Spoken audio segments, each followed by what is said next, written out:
Let me show you how I got these results with just 7 to 8 minutes of styling time. Start with clean hair which is freshly washed and conditioned. Apply just a little bit of cream on one side of your hair.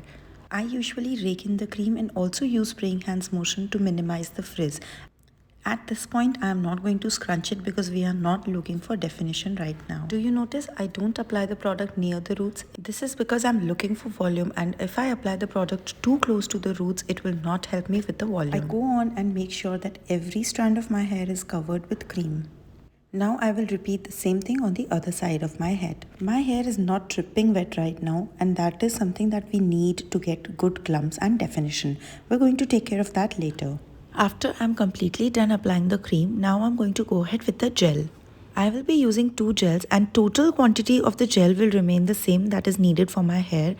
I will emulsify the gel in my palm and I will apply it in a glazing motion all over my hair. I use a mixture of all the 3 techniques: roping, praying hands and raking in. This will ensure even distribution and less frizz at the same time. As you can see, I'm trying to smoothen any part which is having any flyaway or wet frizz. As of now, I'm just taking extra parts of my hair, covering them in gel and making sure that everything has a good quantity of the product all over it. Now I will go in with gel number 2 and I will apply it exactly the same way as I did earlier.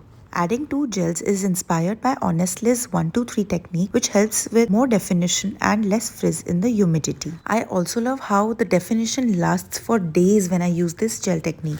Next, I am going to take a deep bowl and fill it with half cup of water, not more than that because that is going to dilute my product. As you can see, I'm going to dunk my styled hair in there so that it gets all the moisture that it needs for forming the clumps and for having a good definition.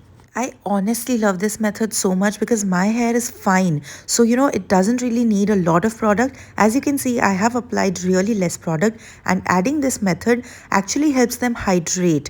My curls feel hydrated, they look nourished, they look moisturized. The clumping is also great. I mean, there is no downside of this method. I honestly love how it works for my fine curly hair. I don't even need to use a styling brush if I'm doing this method. It just gives me really good defined juicy curls, which I'm always looking for. The trick is not to add too much of water in that bowl because that is just going to dilute the product and it is not going to help with anything. Just a little water helps in even distribution. It also helps in hydrating the curls, and as you can see, while I'm squishing my hair, while I'm scrunching them, I make sure that I do it right above the bowl so that everything that is dripping from my hair goes back in the bowl. So the product also goes back in the bowl. I will smoothen if I see frizz anywhere and I'm going to dunk it again and I'm going to squish it again. I really love how simple this technique is. It doesn't really take me long. Honestly, I feel it is kind of foolproof, I can never go wrong with this technique. If I know I have to attend a party or I have to go somewhere to meet someone, I usually find myself going back to bowl technique because of how easy and quick and effortless it is, and also because of how amazing the results are. Once I'm done dunking my hair, I'm going to go ahead and scrunch them for a little bit more definition.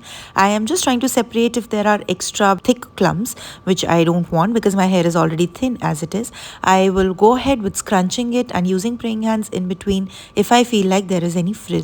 I haven't really made my scalp wet, It's looking like it is wet, but I haven't really wet my scalp. So this is going to also help me speed up the drying process because only the lengths are wet and roots are really dry at this point. I will continue scrunching because that is going to give us juicy clumps, and once I'm done, I'm happy. I'm going to go ahead with a Plop-T. You can use any old cotton t-shirt for this process. This is going to absorb all the extra water that is there without absorbing the product that you have applied. You can see how the water is getting absorbed in the cotton t-shirt and my hair is starting to look a little dry. This kickstarts the air drying process. I'm not going to overdo this because it will bring the risk of the product getting absorbed by the cotton t-shirt. I usually let my hair air dry because I don't really need to diffuse. My hair is thin as it is. After about 20 to 25 minutes, my hair is almost dry. You can see how the curls look defined, moisturized, and they are juicy.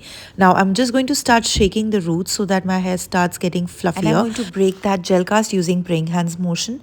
Actually, scrunching the gel cast directly without using the praying hands motion, I feel that it adds more frizz to my hair. So I first go with the praying hands motion and then I'm going to scrunch my hair if needed. I love fluffing the roots by just, wiggling the fingers. After fluffing my hair for about a minute or a minute and a half, look at the volume, look at the definition and everything. I mean, I haven't used anything like gloves or an oil to break the gel cast because I wanted to show you how a minimalist styling routine can look for you. So if I had used them, the definition would have been more, the volume would have been more, but I'm really happy with how my hair looks. I really hope that you like this minimalist styling routine, which is really effortless and it is truly rewarding. Do try this styling routine and let me know how it works for you. Thank you for watching.